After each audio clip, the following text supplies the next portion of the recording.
ಕರ್ನಾಟಕ ರಾಜ್ಯದ ಹವಾಮಾನ ಮುನ್ಸೂಚನೆ. ನಾನು CS ಪಾಟೀಲ್, ವಿಜ್ಞಾನಿ, ಹವಾಮಾನ ಕೇಂದ್ರ, ಬೆಂಗಳೂರು. ನಾನು ಮುಂದಿನ 5 ದಿನಗಳವರೆಗೆ ಏಪ್ರಿಲ್ 17ರಿಂದ ಏಪ್ರಿಲ್ 21ರವರೆಗೆ ಕರ್ನಾಟಕ ರಾಜ್ಯದ ಹವಾಮಾನದ ಮುನ್ಸೂಚನೆಯನ್ನು ಸಂಕ್ಷಿಪ್ತವಾಗಿ ವಿವರಿಸುತ್ತೇನೆ.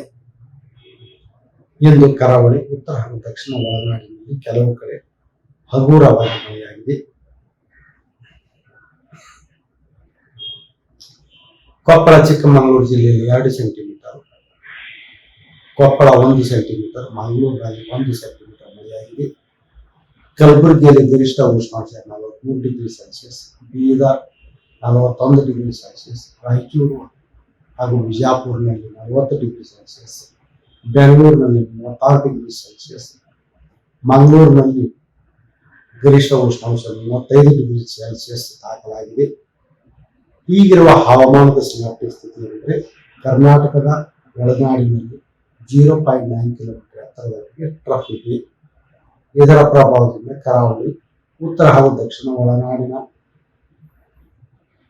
ಜಿಲ್ಲೆಗಳಲ್ಲಿ ಏಪ್ರಿಲ್ 17ರಿಂದ ಏಪ್ರಿಲ್ 21ರವರೆಗೆ ಕೆಲವು ಕಡೆ 25%ಕ್ಕಿಂತ ಕಡಿಮೆ ಪ್ರದೇಶದಲ್ಲಿ ಹಗುರವಾಗಿ ಗುಡುಗು ಮಿಂಚು ಸಮೇತವಾಗಿ ಮಳೆಯಾಗುವ ಹೆಚ್ಚಿನ ಸಾಧ್ಯತೆ ಇದೆ.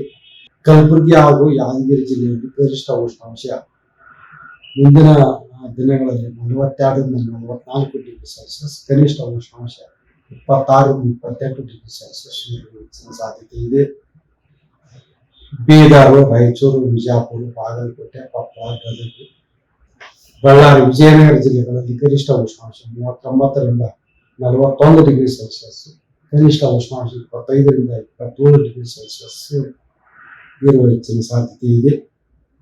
ಬೆಳಗಾವಿ, ಧಾರವಾಡ, ಹಾವೇರಿ ಹಾಗೂ ಗದಗ ಜಿಲ್ಲೆಯಲ್ಲಿ ಗರಿಷ್ಠ ಉಷ್ಣಾಂಶ 37ರಿಂದ 39 ಡಿಗ್ರಿ ಸೆಲ್ಸಿಯಸ್ ಹಾಗೂ ಕರಾವಳಿ ಜಿಲ್ಲೆಗಳಲ್ಲಿ ಗರಿಷ್ಠ ಉಷ್ಣಾಂಶ 34ರಿಂದ 36 ಡಿಗ್ರಿ ಸೆಲ್ಸಿಯಸ್ ಇರುವ ಹೆಚ್ಚಿನ ಸಾಧ್ಯತೆ ಇದೆ. ಕರ್ನಾಟಕದ ದಕ್ಷಿಣ ಒಳನಾಡಿನ ಜಿಲ್ಲೆಗಳಲ್ಲಿ ಬೆಂಗಳೂರು ಸೇರಿದಂತೆ ಗರಿಷ್ಠ ಉಷ್ಣಾಂಶ 36ರಿಂದ 38 ಡಿಗ್ರಿ ಸೆಲ್ಸಿಯಸ್ ಇರುವ ಹೆಚ್ಚಿನ ಸಾಧ್ಯತೆ ಇದೆ. ನೀವು ಸಣ್ಣ ಆಗ್ಬೇಕಲ್ವಾ? ಅದು ಒಂದು ಉತ್ತಮ ಆಹಾರದಿಂದ ಸಣ್ಣ ಆಗ್ಬೇಕಲ್ವಾ? ಪ್ರತಿದಿನ ನಮ್ಮ ಜೀನಿ ಸ್ಲಿಮ್ ನ ಯೂಸ್ ಮಾಡಿ ಯಾವುದೇ ಸೈಡ್ ಎಫೆಕ್ಟ್ ಇಲ್ದಂಗೆ ನೀವು ಸಣ್ಣ ಆಗ್ತೀರಾ.